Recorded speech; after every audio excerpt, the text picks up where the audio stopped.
ദൈവത്തിൻ്റെ അതിപരിശുദ്ധ നാമം വാഴ്ത്തപ്പെടുമാറാകട്ടെ. ഈ അനുഗ്രഹിക്കപ്പെട്ട വലിയ നോയമ്പിൻ്റെ അവസാന ദിനങ്ങളിലേക്ക് നാം എത്തിച്ചേർന്നുകൊണ്ടിരിക്കുകയാണല്ലോ. ലോകത്തെ രക്ഷിപ്പാനായി സ്വന്തം പുത്രനെ കാൽവറി ക്രൂശിൽ യാഗമായി നൽകിയ ദൈവത്തിൻ്റെ അചഞ്ചലമായ സ്നേഹത്തിൻ്റെയും അവർണ്ണനീയമായ സ്നേഹത്തിൻ്റെയും ഓർമ്മകൾ പുതുങ്ങുന്ന ഈ വേളയിൽ അടിയനും മർത്തോമ ചർച്ച് ന്യൂസിലൂടെ ഒരു ധ്യാന പ്രസംഗം നൽകുവാനായിട്ട് ലഭിച്ച അവസരത്തിനായിട്ട് ദൈവത്തെ സ്തുതിക്കുന്നു, സ്തോത്രം ചെയ്യുന്നു. ലോക ചരിത്രം പരിശോധിച്ചാൽ ഒരു മതപുരാണങ്ങളിലോ ഒരു മതവിഭാഗങ്ങളിലോ ഇന്നുവരെയും ലോകത്തെ സ്നേഹിപ്പാനായി, ലോകത്തെ രക്ഷിപ്പാനായിട്ട് സ്വന്തം പുത്രനെ ദാനം നൽകിയതായിട്ട് പറയുന്നില്ല. എന്നാൽ ക്രിസ്തു മതത്തിൽ ബൈബിളിൽ പറയുന്നു, സ്വന്തം മകനെ നൽകിക്കൊണ്ട് ലോകത്തെ രക്ഷിപ്പാനായിട്ട് ശ്രമിച്ച ഒരു ദൈവത്തിൻ്റെ കാര്യം. ഈ ദൈവത്തെയാണ് നാം അനുദിനം നമ്മുടെ ജീവിതത്തിൽ സ്വീകരിക്കുവാനായിട്ട്, അനുദിനം നമ്മുടെ ജീവിതത്തിൽ പിന്തുടരുവാനായിട്ട് ആഗ്രഹിക്കുന്നത്. ഈ അനുഗ്രഹിക്കപ്പെട്ട വലിയ നോയമ്പിൻ്റെ അവസാന നാളുകളിലേക്ക് നാം എത്തിച്ചേർന്നുകൊണ്ടിരിക്കുമ്പോൾ നമ്മുടെ ജീവിതത്തെ അല്പനേരം ഒന്ന് ശോധന ചെയ്യുവാനായിട്ട് ഈ അവസരം നാം വിനിയോഗിക്കണം. ക്രൂശിൽ വെളിപ്പെടുത്തിയ യഥാർത്ഥ സ്നേഹത്തെക്കുറിച്ച് ഒന്ന് ചിന്തിക്കുവാനായിട്ട് ഈ സമയം നാം വിനിയോഗിക്കണം. ഇന്നത്തെ അല്പനേരത്തെ എൻ്റെ ചിന്തയ്ക്കായിട്ട് ഞാൻ തിരഞ്ഞെടുക്കപ്പെട്ടിരിക്കുന്ന വേദവാക്യം വിശുദ്ധ വേദപുസ്തകത്തിലെ താക്കോൽ വാക്യം എന്നറിയപ്പെടുന്ന വിശുദ്ധ യോഹന്നാൻ എഴുതിയ സുവിശേഷം 3-ാം അധ്യായത്തിൻ്റെ 16-ാമത്തെ വാക്യമാണ്. തൻ്റെ ഏകജാതനായ പുത്രനിൽ വിശ്വസിക്കുന്ന ഏവനും നശിച്ചു പോകാതെ നിത്യജീവൻ പ്രാപിക്കേണ്ടതിന് ദൈവം അവനെ നൽകുവാൻ തക്കവണ്ണം ലോകത്തെ സ്നേഹിച്ചു. ഞാൻ ആദ്യം തന്നെ സൂചിപ്പിച്ചു, ഈ ലോകത്തിൽ മറ്റൊരു മതവിഭാഗത്തിൻ്റെയും ചരിത്രം പരിശോധിച്ചാൽ, ഏത് ചരിത്രം പരിശോധിച്ചാലും സ്വന്തം പുത്രനെ ലോകത്തിന് നൽകിക്കൊണ്ട് ലോകത്തിൻ്റെ പാപത്തെ രക്ഷിക്കുവാനായിട്ട് ശ്രമിച്ച ഒരു ദൈവത്തെ നമുക്ക് കാണുവാനായിട്ട് സാധിക്കുകയില്ല. സ്വന്തം ജീവനെ ലോകത്തിന് നൽകിക്കൊണ്ട് തൻ്റെ ജനതയെ രക്ഷിക്കുവാനായിട്ട് ശ്രമിച്ച ഒരു നേതാവിനെയോ ഒരു മഹാനെയോ നമ്മൾക്ക് കാണുവാനായിട്ട് സാധിക്കുകയില്ല. എന്നാൽ വിശുദ്ധ വേദപുസ്തകം നമ്മളെ പഠിപ്പിക്കുന്നു, സ്വന്തം പുത്രനെ നമ്മൾക്ക് നൽകിയ ഒരു ദൈവം നമ്മൾക്കുണ്ട്. അതാണ് യഥാർത്ഥമായ സ്നേഹം. അതാണ് ക്രൂശിൽ വെളിപ്പെട്ട യഥാർത്ഥ സ്നേഹം. ഈ ക്രൂശിൽ വെളിപ്പെട്ട യഥാർത്ഥ സ്നേഹത്തെക്കുറിച്ച് അല്പനേരം ചില വാക്കുകൾ നിങ്ങളോടൊപ്പം പങ്കുവയ്ക്കുവാനായിട്ടാണ് ഞാൻ ആഗ്രഹിക്കുന്നത്. 1 യോഹന്നാൻ എഴുതിയ 4-ാം അധ്യായം അതിൻ്റെ 10-ാം വാക്യത്തിൽ ഇപ്രകാരം പറയുന്നു, നാം ദൈവത്തെ സ്നേഹിക്കുകയല്ല, പ്രത്യുത അവിടുന്ന് നമ്മെ സ്നേഹിക്കുകയും നമ്മുടെ പാപത്തിൻ്റെ പരിഹാരമായി സ്വപുത്രനെ അയക്കുകയുമാണ് ഉണ്ടായത്. ഇതാണ് സാക്ഷാൽ സ്നേഹം. എന്താണ് സാക്ഷാൽ സ്നേഹം? 1 യോഹന്നാൻ 4:10 പറയുന്ന ഈ വാക്യമാണ് യഥാർത്ഥമായ സാക്ഷാൽ സ്നേഹം. സ്വന്തം പുത്രനെ ലോകത്തിലേക്ക് അയച്ച് നമ്മുടെ പാപത്തെ കഴുകിക്കളഞ്ഞ ഒരു ദൈവത്തിൻ്റെ കാര്യമാണ് യഥാർത്ഥമായ സ്നേഹം എന്ന് 1 യോഹന്നാൻ 4:10 നമ്മെ സൂചിപ്പിക്കുന്നു. ക്രൂശിൽ വെളിപ്പെട്ട സ്നേഹം സാക്ഷാൽ സ്നേഹമായി പരിഗണിക്കപ്പെടുന്നതിൻ്റെ കാരണങ്ങൾ എന്തൊക്കെയാണെന്ന് നമ്മൾക്ക് ധ്യാനിക്കാം. ഈ സ്നേഹം ഒരു ചരിത്ര സംഭവത്തിൽ അടിസ്ഥാനപ്പെട്ടിരിക്കുന്നു. ദൈവസ്നേഹത്തെപ്പറ്റി ക്രിസ്താബ്ദം ആരംഭിക്കുന്നതിന് മുൻപ് തന്നെ ഒരു യോഗി പാടിയിട്ടുള്ളത് കൊണ്ട് അത് സാക്ഷാൽ സ്നേഹമെന്ന് നമുക്ക് ഉറപ്പ് ലഭിക്കുന്നില്ല. എന്നാൽ കാൽവറിയിൽ നടന്ന പരമയാഗം ഒരു ചരിത്ര സംഭവമായതിനാൽ ദൈവം നമ്മെ സ്നേഹിക്കുന്നുവെന്ന് നമുക്ക് വിശ്വസിക്കാം. മനുഷ്യപാപത്തിൻ്റെ ഭയങ്കരതയുടെ ആഴത്തിലേക്ക് ദൈവപുത്രൻ ഇറങ്ങിയെന്ന് കാൽവറി ക്രൂശ് വെളിപ്പെടുത്തി. അങ്ങനെ ദൈവസ്നേഹം സാക്ഷാൽ സ്നേഹമെന്ന് തെളിയിക്കുകയും ചെയ്തു. 9-ാം മണിനേരത്ത് യേശു എൻ്റെ ദൈവമേ, എൻ്റെ ദൈവമേ, നീ എന്നെ കൈവിട്ടത് എന്നർത്ഥമുള്ള ഏലോഹി ഏലോഹി ലമ്മ ശബക്താനി എന്ന് അത്യുച്ചത്തിൽ നിലവിളിച്ചുവെന്ന് മർക്കോസ് എഴുതിയ സുവിശേഷം 15:34 സൂചിപ്പിക്കുന്നുണ്ട്. ലോകത്തെ രക്ഷിപ്പാൻ ലോകത്തിൻ്റെ പാപവിഷം ഒരാൾ കുടിക്കണം എന്ന് സൂചിപ്പിച്ചിരിക്കുന്നു. ഈ പാനപാത്രം സ്വയം ഏറ്റുവാങ്ങി പാനം ചെയ്യുവാൻ യേശുക്രിസ്തു തീരുമാനിച്ചു. പിതാവായ ദൈവമോ പരിശുദ്ധാത്മാവായ ദൈവമോ ഈ തീരുമാനത്തെ തടഞ്ഞില്ല. ഗത്സമനയിലെ വിധയുടെയും കുരിശിലെ നിലവിളിയുടെയും അർത്ഥം ഇതാകുന്നു: മർക്കോസ് എഴുതിയ സുവിശേഷം 15:34 മനുഷ്യഭാവത്തിൻ്റെ ഭയങ്കരതയുടെ അഗാധതയിലേക്ക് യേശു ഇറങ്ങിച്ചെന്ന് മനുഷ്യനെ രക്ഷിച്ചുവെന്ന് നമുക്ക് കാണിച്ചു തരുന്നു. ഇതാണ് സാക്ഷാൽ സ്നേഹം. കുരിശിലെ സ്നേഹത്തിനും മനുഷ്യരെ വിധേയരാക്കുന്നത് ബലാത്കാരം ചെയ്തിട്ടല്ല.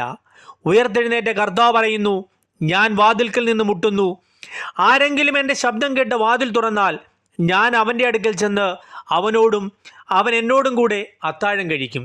ഇത് വെളിപാട് 3:20 സൂചിപ്പിക്കുന്നു. ഉയർത്തെഴുന്നേറ്റ കർത്താവിൻ്റെ ഒരു വാഗ്ദാനമാണ്. നമ്മളുടെ ഓരോരുത്തരുടെയും ഹൃദയവാതിലിൽ നിന്ന് അവൻ മുട്ടുകയാണ്. ആരെങ്കിലും അവൻ്റെ ശബ്ദം കേട്ടിട്ട് വാതിൽ തുറന്നാൽ അവൻ അവരോട് ചെന്ന് അവരോടുകൂടെ അത്താഴം കഴിക്കും, അവരോടുകൂടെ അന്ന് ചെലവഴിക്കുമെന്ന് കർത്താവ് നമ്മൾക്ക് വാഗ്ദാനം നൽകുന്നു. ഒരു കഥ ഇങ്ങനെ സൂചിപ്പിക്കുന്നു. ഒരു വിദ്യാർത്ഥിയുടെ കാതുകളിൽ ഒരു പ്രസംഗകൻ്റെ വാക്കുകളിൽ കൂടെ യേശുവിൻ്റെ വിളി മുഴങ്ങി. പക്ഷേ അവനത് ശ്രദ്ധിച്ചില്ല. ആരാധന മധ്യേ ഒരു യുവ അഭിഭാഷകൻ്റെ ഹൃദയത്തിൽ സമർപ്പണത്തിനുള്ള ആഗ്രഹമുണ്ടായി. പക്ഷേ അയാൾ അതിന് വഴങ്ങിയില്ല.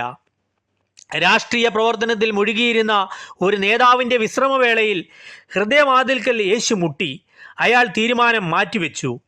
വിദേശയാത്രയിൽ പാരീസിലെ ഒരു ഹോട്ടലിൻ്റെ മുറിയിൽ അർദ്ധരാത്രിയിൽ ഒരു യാത്രക്കാരൻ മരണവുമായി മല്ലിട്ടപ്പോൾ യേശുവിൻ്റെ വിളി അംഗീകരിക്കുവാൻ അയാൾക്ക് കഴിഞ്ഞില്ല. ഇവിടെ ഈ വിദ്യാർത്ഥിയും ഈ യുവ അഭിഭാഷകനും രാഷ്ട്രീയ പ്രവർത്തകനും യാത്രക്കാരനും എല്ലാം ഒരു ആൾ തന്നെയാണ് എന്ന് നമ്മൾക്ക് അനുമാനിക്കുവാനായിട്ട് സാധിക്കും. അല്ലെങ്കിൽ ഒരു ആശയത്തിൻ്റെ വക്താക്കളാണെന്ന് നമ്മൾക്ക് അനുമാനിക്കുവാനായിട്ട് സാധിക്കും. ലോകത്തിൽ വെളിപ്പെട്ട യേശുക്രിസ്തുവിൻ്റെ ആ മഹനീയ സ്നേഹത്തെ അവഗണിച്ചുകൊണ്ട് ആ ആഹ്വാനം മറികടന്നുകൊണ്ട് പോകുന്നവർ അത്യാപത്തിലേക്കും അത്യാഹിതത്തിലേക്കുമാണ് നീങ്ങുകയെന്ന് വിശുദ്ധ വേദപുസ്തകവും വിശുദ്ധ വചനവും നമ്മളെ പഠിപ്പിക്കുന്നു. മരണത്തിൽ നിന്നും വിജയത്തിൻ്റെ കൊടി പാറിപ്പിച്ചവനാണ് നമ്മളുടെ യേശു കർത്താവ്. അതായത് വിജയത്തിൻ്റെ വെന്നിക്കൊടി പാറിപ്പിച്ച സ്നേഹം, മരണത്തെ തോൽപ്പിച്ച സ്നേഹം, അതാണ് ക്രൂശിലെ സ്നേഹം. യേശുക്രിസ്തുവിൻ്റെ ഉയർത്തെഴുന്നേൽപ്പ് കുരിശിലെ സ്നേഹം വിജയിച്ചതിൻ്റെ അടയാളമാകുന്നു. കുരിശിലെ പരമയാഗത്തിന് പിതാവായ ദൈവം അംഗീകാരം നൽകിയെന്നും ദോഷശക്തികളെ എന്നേക്കും പരാജയപ്പെടുത്തിയെന്നും ഉയർത്തെഴുന്നേൽപ്പ് തെളിയിക്കുന്നു. വിശുദ്ധ പൗലോസ് 1 കൊരിന്ത്യർ എഴുതിയ 15-ാം അധ്യായത്തിൻ്റെ 14-ാം വാക്യത്തിൽ ഇപ്രകാരം പറയുന്നു, ക്രിസ്തു ഉയർത്തെഴുന്നേറ്റിട്ടില്ലെങ്കിൽ ഞങ്ങളുടെ പ്രസംഗം വ്യർത്ഥം. പാപവിഷം കുടിച്ച് മരിച്ചവനായ നമ്മുടെ കർത്താവ് ഉയർത്തെഴുന്നേറ്റിരിക്കുന്നതിനാൽ പാപത്തിന്മേൽ ജയം നൽകുന്നവനാകുന്നു എന്ന ഉറപ്പ് നമുക്കുണ്ട്. ഹൃദയവാതിൽ തുറന്ന് യേശുവിനെ നമ്മുടെ ഹൃദയത്തിലേക്ക് പ്രവേശിപ്പിച്ചാൽ നമുക്ക് ഈ വിജയത്തിൽ പങ്കുകൊള്ളാം. നമ്മുടെ ജീവിതം വിജയ ജീവിതമായി രൂപാന്തരപ്പെടും. അടുത്തതായി പാപഭാരം നീക്കുന്ന സ്നേഹമാണ് ക്രൂശിലെ സ്നേഹം. ക്രൂശിൽ വെളിപ്പെട്ട സ്നേഹം പാപഭാരം നീക്കിക്കളയുവാൻ ശക്തിയുള്ള സ്നേഹമാകുന്നു. ഒരു സംഭവ കഥ ഇപ്രകാരം പറയുന്നു. ഫ്രാൻസിലെ ചക്രവർത്തിയും വീരപരാക്രമിയുമായിരുന്ന നെപ്പോളിയനെ പറ്റിയാണ് ആ കഥ. നെപ്പോളിയൻ്റെ നേതൃത്വത്തിൽ വിദേശ മണ്ണിൽ ധാരാളം യുദ്ധം നടന്നുകൊണ്ടിരിക്കുന്ന കാലത്ത് നെപ്പോളിയൻ പതിവനുസരിച്ച് രാത്രിയുടെ യാമങ്ങളിൽ വേഷപ്രച്ഛന്നനായി പട്ടാളത്തിൻ്റെ പാളയം സന്ദർശിച്ചു വരുമായിരുന്നു. ഒരു ചെറു കൂടാരത്തിൽ മങ്ങിയ വെളിച്ചം കണ്ട് അദ്ദേഹം ആ കൂടാരത്തിൽ പ്രവേശിച്ചു. തൻ്റെ ഒരു പട്ടാളക്കാരൻ മുമ്പിലുള്ള മേശയിൽ തലകുനിച്ച് നിശ്ചലനായിരിക്കുകയായിരുന്നു. ഒരു ഡയറി തുറന്നിരിക്കുന്നുമുണ്ട്. ഡയറിയിൽ ഉണങ്ങാത്ത മഷിയിൽ ഇപ്രകാരം എഴുതിയിരിക്കുന്നു: എൻ്റെ വീട്ടിൽ നിന്നും എനിക്ക് ലഭിച്ച സന്ദേശം എന്നെ പരിഭ്രാന്തനാക്കിയിരിക്കുന്നു. സ്വന്തം നാട്ടിൽ കടക്കാർ ഭാര്യയെ ഞെരുക്കുന്നു. കടം വീട്ടുവാൻ ഒരു മാർഗവും ഞാൻ കാണുന്നില്ല. ആത്മഹത്യ അല്ലാതെ ഒരു മാർഗവും എൻ്റെ മുന്നിൽ അവശേഷിക്കുന്നുമില്ല. അടുത്ത നിമിഷത്തിൽ ആത്മഹത്യയ്ക്ക് എടുത്തിരിക്കുന്ന ആ പട്ടാളക്കാരൻ്റെ ഡയറി എടുത്ത് നെപ്പോളിയൻ ഇപ്രകാരം എഴുതി ഒപ്പിട്ടു: ഫ്രാൻസിൻ്റെ ചക്രവർത്തി നിന്റെ കടം ഏറ്റെടുത്തിരിക്കുന്നു. ചക്രവർത്തി ശാന്തനായി ഇറങ്ങിപ്പോയി. പട്ടാളക്കാരൻ ഡയറിയിലേക്ക് വീണ്ടും നോക്കിയപ്പോൾ ഫ്രാൻസിലെ ചക്രവർത്തിയുടെ കയ്യൊപ്പോടു കൂടിയ വാഗ്ദാനം വായിച്ചു. പട്ടാളക്കാരന് ധൈര്യമുണ്ടായി. ജീവിതം തുടരാമെന്ന് വിശ്വസിച്ചു. പ്രിയമുള്ളവരെ, പട്ടാളക്കാരൻ്റെ കടപരിഹാരങ്ങൾക്ക് മോചനം നൽകുവാൻ ഫ്രാൻസിൻ്റെ ചക്രവർത്തിക്ക് സാധിച്ചുവെങ്കിൽ ആ ഫ്രാൻസിൻ്റെ ചക്രവർത്തിക്കും മുകളിലായിരിക്കുന്ന നിന്റെ ദൈവമായ കർത്താവിന് എന്തുകൊണ്ട് നിന്റെ പാപപരിഹാരത്തിന് പരിഹാരം നൽകുവാനായിട്ട് സാധിക്കുകയില്ല? തീർച്ചയായും സാധിക്കുമെന്ന് നീ വിശ്വസിക്കണം. യേശുക്രിസ്തു തൻ്റെ പാപങ്ങൾക്ക് വേണ്ടിയെന്ന് മരിച്ചുവെന്ന് വിശ്വസിക്കുന്നവർക്ക് പാപം കടം നീങ്ങിക്കിട്ടതായി ഉറപ്പ് ലഭിക്കുന്നു. കാൽവറിയിൽ സ്വന്തം രക്തമൊഴുക്കി സ്വന്തം ജീവൻ തന്നെ ബലി കഴിച്ച് പാപത്തിൽ നിന്ന് ജനങ്ങളെ രക്ഷിക്കുവാൻ കയ്യൊപ്പ് വെച്ച നമ്മുടെ കർത്താവ് നമ്മൾക്ക് ഒപ്പമുള്ളപ്പോൾ നമ്മുടെ പാപക്കടം നീങ്ങിയതായി ഉറപ്പ് ലഭിക്കുന്നു. ഇതാണ് സാക്ഷാൽ ക്രൂശിലെ സ്നേഹം. ത്യാഗത്തിൻ്റെ വലിയൊരു ഉദാഹരണമാണ് ക്രൂശിൽ നമ്മൾക്ക് കണ്ടത്. സ്വന്തം ജീവനെ ബലി കഴിക്കുന്ന ത്യാഗം. ആർക്കും ത്യാഗം ചെയ്യുവാനായിട്ട് അങ്ങനെ വലുതായിട്ട് സാധിക്കുകയില്ല. ഏറ്റവും വലിയ മനസ്സിന് ഉടമകളായിട്ടുള്ളവർക്ക് മാത്രമേ ത്യാഗം ചെയ്യുവാനായിട്ട് സാധിക്കൂ. ക്രൂശിലെ സ്നേഹം അനേകം ആളുകൾക്ക് ത്യാഗപൂർവമായ പ്രവർത്തനങ്ങൾക്ക് പ്രേരണ നൽകിയിട്ടുണ്ട്, ഇപ്പോഴും നൽകിക്കൊണ്ടിരിക്കുന്നു. അതിനാൽ ഈ സ്നേഹം സാക്ഷാൽ സ്നേഹമായി ലോകം ഇന്നും വിലമതിക്കുന്നു.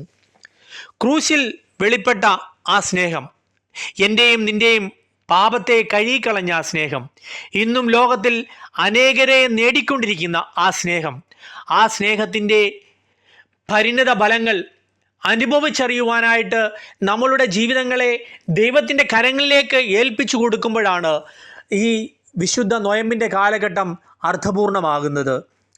വെറും വാക്കുകളാലല്ല, അല്ലെങ്കിൽ വ്യർത്ഥ പ്രവർത്തികളാലല്ല, വ്യർത്ഥ ചിന്താഗതികളാലല്ല നമ്മുടെ ജീവിതത്തെ മുന്നോട്ട് കൊണ്ടുപോകുവാനായിട്ട് നമ്മുടെ സമയങ്ങൾ ചെലവഴിക്കേണ്ടത്.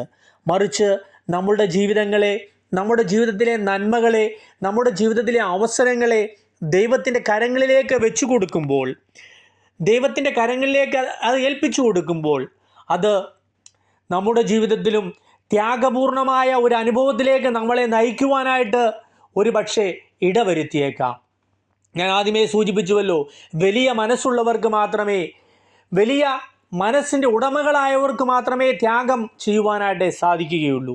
ഈ നൊയമ്പിൻ്റെ കാലഘട്ടത്തിൽ നമ്മുടെ ജീവിതത്തിലും നമ്മൾക്ക് എന്തെങ്കിലുമൊക്കെ ത്യാഗം ചെയ്യുവാനായിട്ട്, മറ്റുള്ളവർക്ക് വേണ്ടി എന്തെങ്കിലുമൊക്കെ ആയിത്തീരുവാനായിട്ട്, മറ്റുള്ളവർക്ക് വേണ്ടി എന്തെങ്കിലും ത്യാഗം ചെയ്യുവാനായിട്ട് നമ്മുടെ ജീവിതങ്ങളെ സമർപ്പിക്കുവാനായിട്ട് ശ്രമിക്കാം.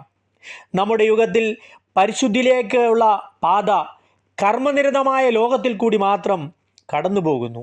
കുരിശിൽ വെളിപ്പെട്ട ആ സ്നേഹത്തിൻ്റെ ആഹ്വാനം സ്വീകരിക്കുവാൻ ദൈവത്തിൻ്റെ പരിശുദ്ധാത്മാവ് നമ്മെ ഓരോരുത്തരെയും സഹായിക്കട്ടെ എന്ന ആത്മാർത്ഥമായ പ്രാർത്ഥനയോട് ഈ നൊയമ്പിൻ്റെ നാളുകൾ, ഈ വരുന്ന ഹോശാന ദിനങ്ങൾ, ഈ ദുഃഖവിളിയുടെ ദിനങ്ങൾ, പെസഹായുടെ ദിനങ്ങൾ, ഉയർപ്പിൻ്റെ ദിനങ്ങൾ എല്ലാം നന്മയുടെ ദിനങ്ങളായി തീരട്ടെ.